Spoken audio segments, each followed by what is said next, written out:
শেখ মুজিবুরকে তারা অ্যারেস্ট করতে পারতো, করার হয়তো ইচ্ছা ছিল, কিন্তু ভিতর থেকে শেখ কামাল গোলাগুলি শুরু করে দেন। পুলিশ সংস্কার করেন, আমাদের সমস্যার সমাধান। এদেশে বড় সমস্যা রাজনীতিবিদ, আমরা চাই ভালো রাজনীতিবিদ। চোর বাটপার চাঁদাবাজ রাজনীতি আমরা চাই না।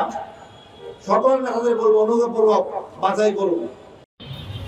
এখন কথা হলো, উনি ফিরে আসলেন স্বাধীনতার পর, উনি ঘোষণা দিয়ে দিলেন নিজে নিজে 3 মিলিয়ন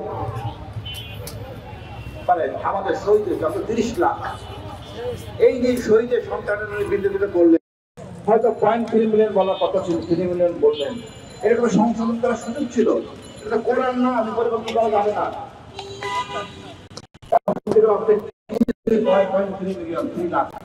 আমি চ্যালেঞ্জ করে আপনার সামনে 1 লাখ লোক মারা যায় নাই।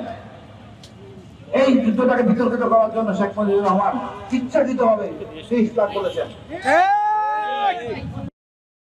মুক্তিযোদ্ধা শব্দটাকে, প্রভুত্ব শব্দটাকে উনি অবমানিত করেছেন, যার ফলশ্রুতিতে আমরা পেয়েছি কালা মানিক বিচারপতি, উনি মুক্তিযোদ্ধা, উনি ছিলেন কিন্তু লন্ডনে। একে একে উনি যখন দেশে আসলেন, দেখেন একটা বিপ্লব, যেটা ঘোষণা, একটা বিশাল বিপ্লব। উনি শহীদ জিয়াকে এসে সম্মান দেন নাই, শহীদ জিয়া ওনাকে সম্মান দিতেন on behalf of Sheikh Mujibur দেন। উনি সেনাপ্রধান বানালেন যেন শফিউল্লাহ একই ব্যাটপেট হয়ে ওনার নিচে যোগ্যতা মানদণ্ডে জিয়াউর রহমান, শফিউল্লাহ উপরে। আচ্ছা ঠিক আছে, উনি আসলে পরশ্রী কাতর, হিংসা যে জিনিসটা থাকে না মেয়েদের বেশি, শেখ মুজিবুর রহমান সেটা ছিল। উনি সহ্য করতে পারেন নাই জিয়া কেন ঘোষণা দিচ্ছেন, কারণ শেখ মুজিবুর কখনোই স্বাধীনতা চান নাই।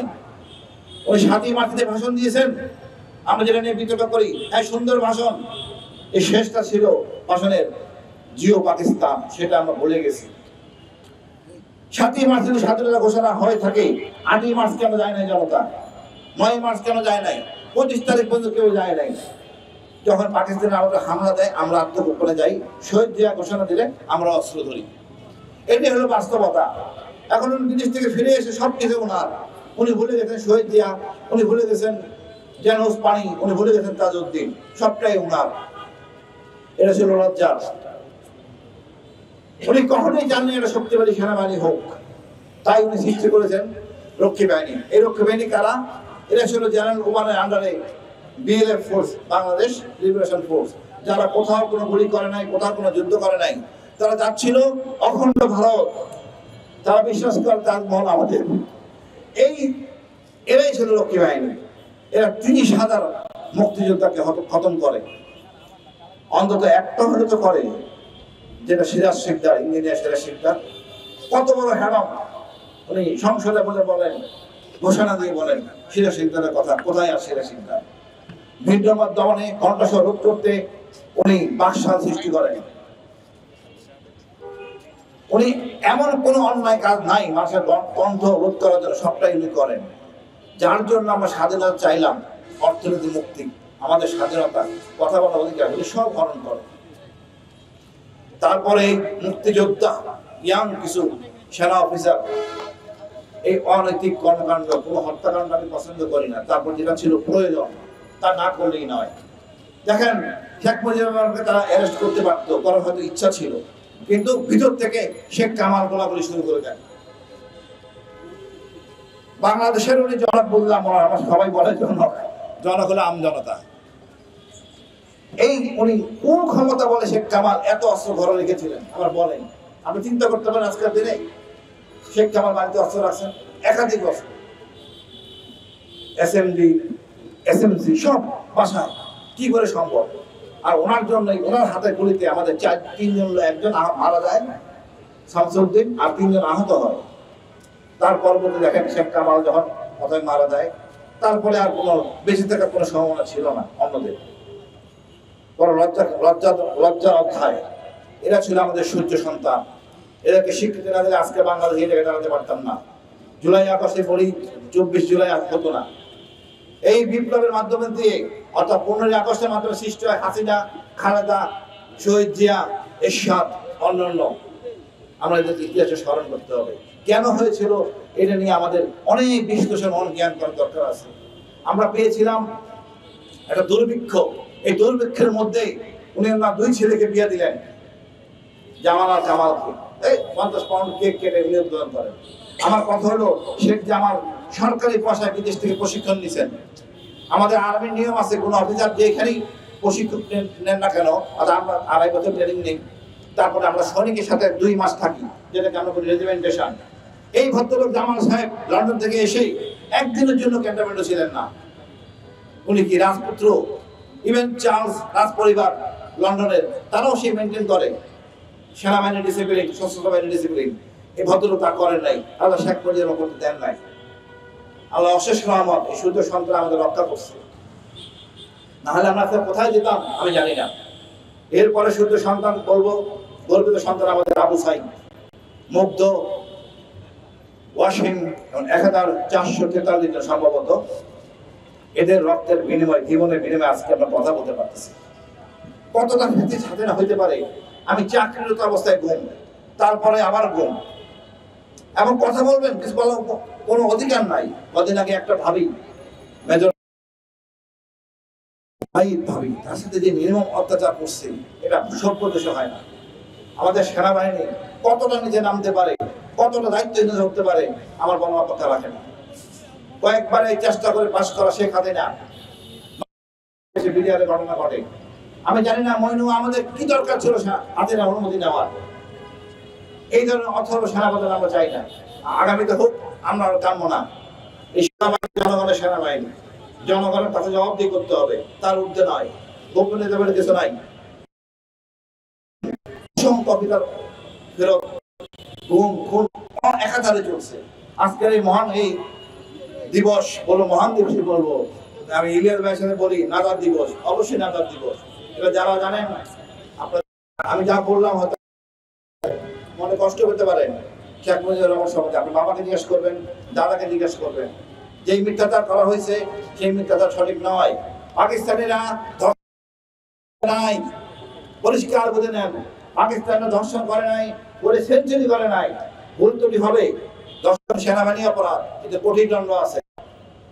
কিন্তু কথা হলো, এই মিথ্যাচার করে আপনার কি, পাকিস্তান অন্য জাতি, যে অন্যায় করতেই পারে। বাঙালি হয়ে বাঙালির উপর দায়ী করছেন, যেটা মেনে নেওয়া যায় না। আপনি কি করেন নাই বলেন, ছিল কত বড় অপরাধ।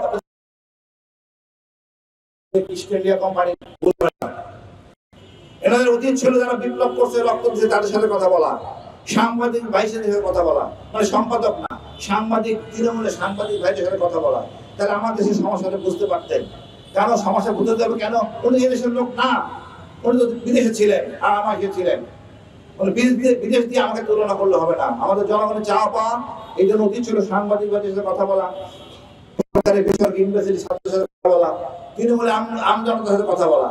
আপনি 8টা মিটিং করতে 8 বিভাগে সবাইকে নিয়ে সকল সমস্যা জানতে পারতেন, তারপরে গণভোট করে সুন্দর একটা সিদ্ধান্ত নিতে পারতেন। এখন ঐক্যমত নিয়ে এসির রুমে বসে আপনি ইন্টারকন্টিনেন্টাল খাবার খাচ্ছেন। এটা তো আমাদের চাওয়া পাওয়া না। আমাদের চাওয়া পাওয়া সংস্কার করতে হবে, শেখ হাসিনার বিচার করতে হবে। আওয়ামী লীগ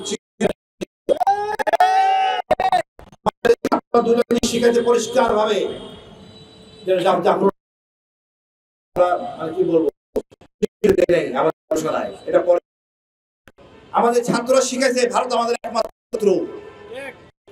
আর 2 নম্বরে আওয়ামী লীগ, এর স্থান বাংলাদেশে নাই। কোন দল যদি মনে করে রিফাইন্ড আওয়ামী লীগ করে বিএনপিতে আনবেন প্লিজ, বা কোন জামাত ইসলামে নেবেন, তার স্থানে দেশে হবে না। আমরা জানি কিভাবে সরকারকে হটাইতে হয়। এই বিপ্লব অসহমত বিপ্লব, বিপ্লব ধারণ করতে হবে, দেশকে সংস্কার করতে হবে। আমাদের অনেক সুযোগ ছিল, সুযোগ এখনো আছে। আমি বলি আপনি সুন্দরভাবে সকল কিছু সংস্কার করেন, পুলিশ ভাইদের সুন্দর করে সংস্কার করেন। কেন করতেছেন না, সমস্যা কোথায়? আমি জানি না এখানে কোন রাজনীতি আছে। রাজনীতি একটাই হবে যে নতুন সরকার আসলে নিয়োগ দিবে, প্রতিটা সৈনিক থেকে আপনি পুলিশ থেকে 10 লাখ করে চাঁদা নেবেন। এটা তো কাম্য না। চাঁদা মুক্ত পুলিশ নিয়োগ করেন।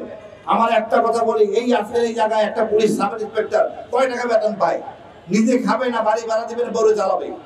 আপনি বাধ্য করতেছেন থেকে অসৎ হতে। প্রতিটা পুলিশ কর্মকর্তাকে, সৈনিককে তার দিন দিন এলাকায় চাকরি করতে দেন।